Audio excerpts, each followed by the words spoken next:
Hello, my friends. This is Stan once again, and I'm grateful for your time.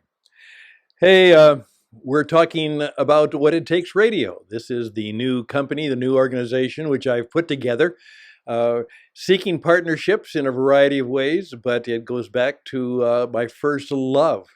As a small child, loving radio, and then doing that off and on for some time. And had a rather lengthy stretch where my wife and I and our family, we lived overseas in the Caribbean, Europe, and other places. And I was involved in international broadcast radio, uh, broadcasting all around the world. And then, of course, not only broadcasting around the world, but actually teaching and helping other people learn how to become broadcasters. My father, who was a minister, when late at night, oftentimes he would tune me in, even though I was thousands of miles from his home. He would then write or say to me, he said, "It's hard for me to believe my son, my little Stan, you know, I've spoken on pulpits for maybe many 30, 40 years. And now I realize that maybe my son speaks to more people on an evening, on one night than I did in my entire life in ministry." Well, I don't think that may be the case, but uh, I see what he felt and what he meant, and I certainly took his. There was a little bit of a challenge in that, you know. If you have that opportunity, Stan, to speak to that many people, you better take it seriously. I just know that he felt that way because he felt that way himself about his own work. And I remember my pastor who mentored me for many years, and he taught me a lot. And the way he mentored this kind of a rogue preacher's kid back into faith was he would ask me to help him in the service, doing the announcements and the scripture reading and things of that. I didn't preach the sermon, but I was involved. And one time he said, "Stan, we have to really do this well. We have to do it very well. Remember, uh, we only get them for 1 hour every week." That's right, 1 hour every week. And so we must be at our best. We must serve God at our very, very best in order to make it good. We got to be good. We got to do it well. And I learned that lesson too. Well, what brought me back to radio is also the realization that now thousands and thousands of people just like you who would have never had the chance, as I did, to, practice for years and trained by a fine broadcasting school, spend time with the BBC.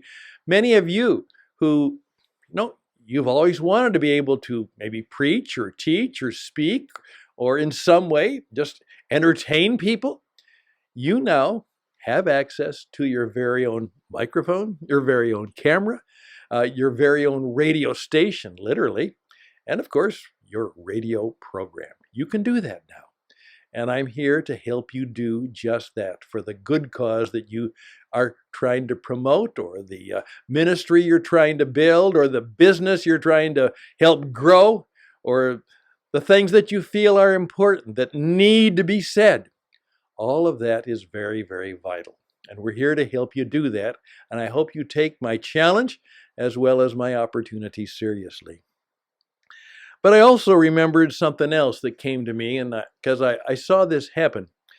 And I was reading the Epic Times the other day, and I enjoy a lot of their traditional stuff and inspirational stuff. And in one of their sections, simply called, I love the title of the section, just Bright. The section is called Bright. And it was a quote by Walt Whitman.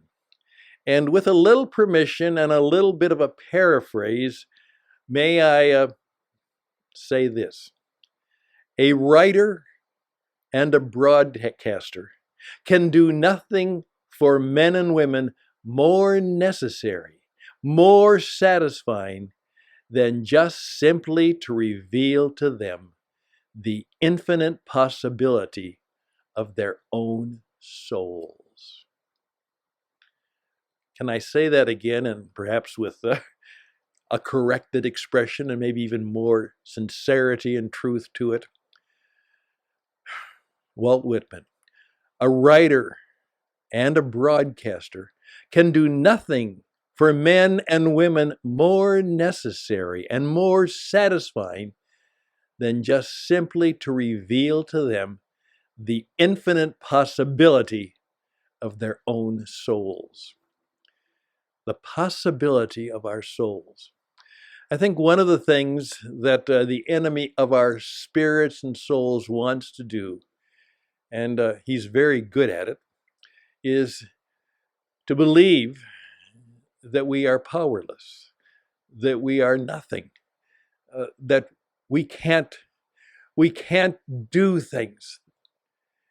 And what we have discovered, not only as a performance coach, that when people are coached well and when they are instructed and skilled and mentored, it's amazing what people can do that they never thought they could do. And I've had the privilege as a business coach to help people who never thought they could achieve anything, in particular in the areas of sales and marketing and that hard, unnatural stuff, to get really good at it. Because with desire and hard work and good coaching and mentoring and helpfulness, you can get really good at what you do. You might even get great at what you do. But the greatest thing, perhaps those of us who have the ability or the opportunity and maybe even the responsibility to communicate about those things which are important, I take that very seriously, to help people realize the infinite possibility of your own soul, your own heart, mind, and spirit. That part of you that God created, which is more than the body and more than eternal. It's forever. And there may be a difference.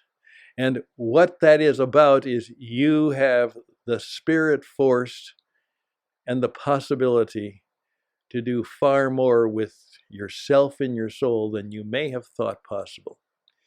And that's part of the reason we're going to do what we do, is that not only are we here to help you build your business by knowing how to speak and use the modern media, and how to gain great self-confidence because you know how to do these things, and it gives you a sense of personal power and confidence that can really be thrilling.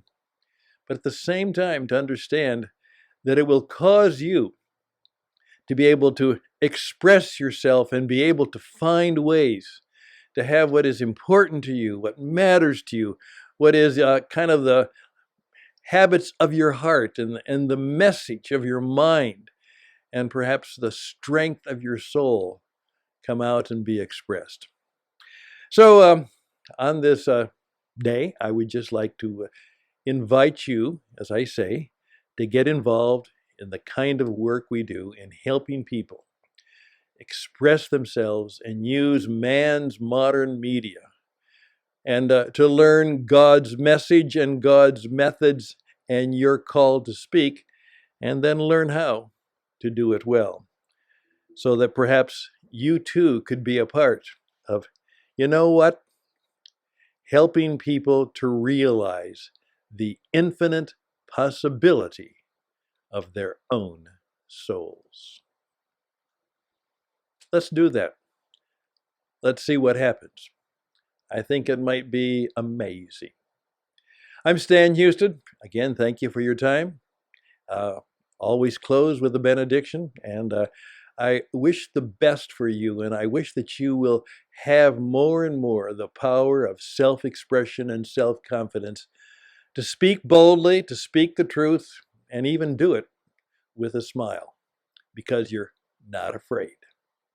Don't be afraid. Best and blessings, and bye for now. Please reach out to me, Stan Houston, at stan@witradio.net. Witradio.net is our website, and 520-664-7002 USA.